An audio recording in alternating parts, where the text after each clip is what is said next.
Hey, what's up YouTube? This is StartUpSurvival, and I'm going to be doing some food prep here, and this might turn out to be kind of a ridiculous video, but I thought I would give it a try and just see how it works. So I've got the Becker BK2 here, and for those of you who are unfamiliar, there's lots of good reviews on YouTube, and I'll probably do one at some point.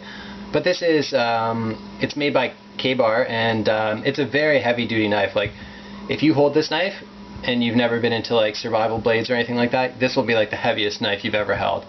And I'm sure there's heavier knives out there, like the Ontario RTAC2 for example, but this is the heaviest knife I own by far. So anyways, it's very thick as well, so it's obviously not intended for doing food prep, but I'm going to give it a shot since I'm just making dinner right now and see how it goes, and I'll just talk about it along the way. So I've got a green pepper, an onion, and some garlic here to cut up, so let's try the green pepper first. I have taken this camping with me, and I've done some batoning with it, and I have resharpened it afterwards. So it got through the vegetable okay. I'm not going to say it did well, but it got through. So yeah, it's like, I think if you don't go too deeply into the material, you're sort of using that nice sharpened edge, so it pretty much performs similarly to any other kind of knife really, but I think if you're going deep into the material, you're going to get hung up on the thickness of the blade, and it's going to perform less well. So I'm actually very impressed with how this is doing so far. I thought this was going to suck, to be honest with you.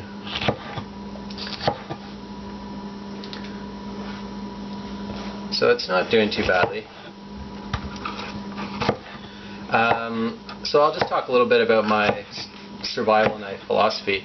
I don't own a lot of knives that I would consider to be survival knives. I got into folders in the first place, and honestly I think folders are, for the average person, a lot more useful, because how much time do we actually spend in the backcountry or some other place where a knife like this actually comes in handy? But I have bought a few fixed blades. My first one that I bought was the Kabar Big Rock, I believe it's called, and it cost about $35. And I was actually very impressed with that knife. I used it to go into the woods and just sort of mess around doing some bushcraft stuff, like chopping off branches and you know, doing some batoning and things like that. And if you've never seen that knife and you don't want to spend a lot of money on an outdoor knife, that's a good place to start really. I don't really like a lot of Gerber blades, but that one is pretty good as they come. So from there, I think the next knife I bought for fixed blade, I'm talking, it might have been a Mora knife, and I believe it was a Mora stainless steel, and I'll show you that some other time. And I was really blown away actually by the Mora. I think those are like one of the highest value knives you can get, period. Folders, fixed blades, whatever.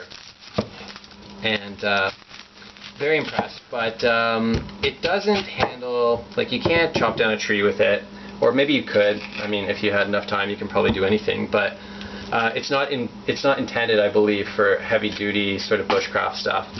I think the Scandinavian grind is more suited to doing like precise wood carving tasks, and it really is amazing. Like, those knives are so sharp. They're really impressive. So from there, I picked up the Becker BK2, which I'm using now, after a lot of research. I was thinking about the Ontario RAT7, I was thinking about the BK7, and then there's SC knives and a whole bunch of others. There's good offerings from SOG and Cold Steel. But that's really an area that I didn't know as much about as folding knives, so I went with sort of something that had a lot of good reviews out there. Nobody was really saying anything bad about this knife. There was people who had preferences for something else, like, for example, a knife with a longer blade or something along those lines. And now that I've owned this knife and I've done some batoning with it, I would sort of have to agree with that.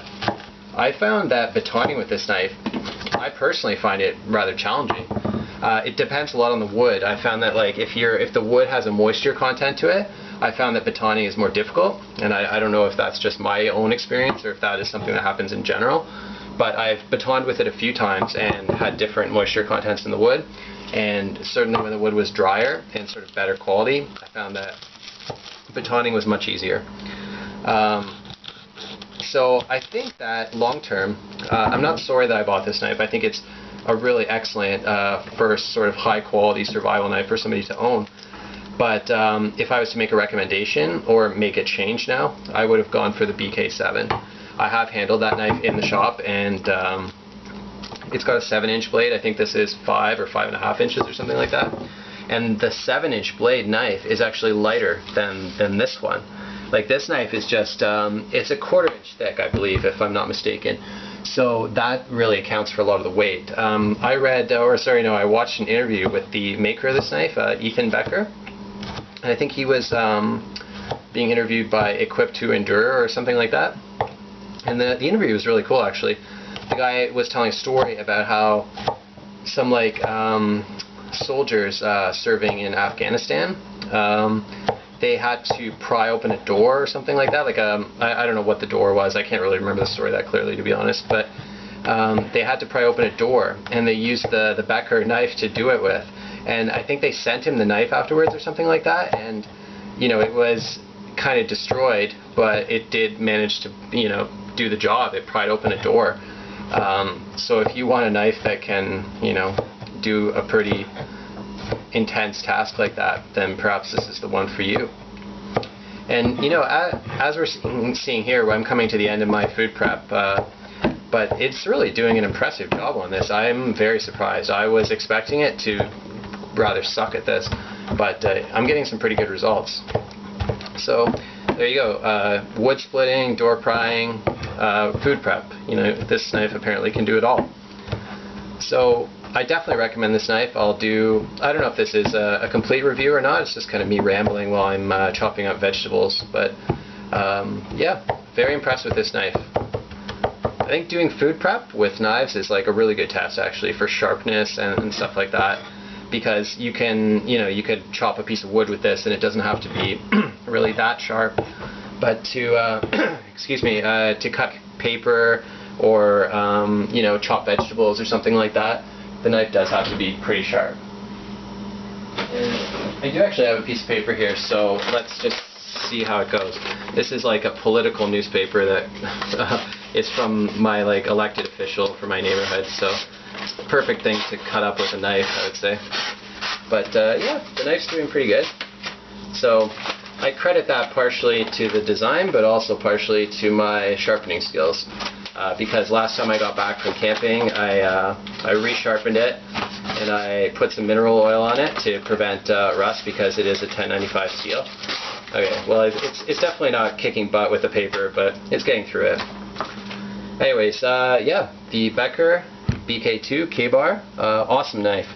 Definitely go check it out, watch some reviews, read about it. If you're on the fence about a large folding knife, this could be the one for you. Thanks for watching.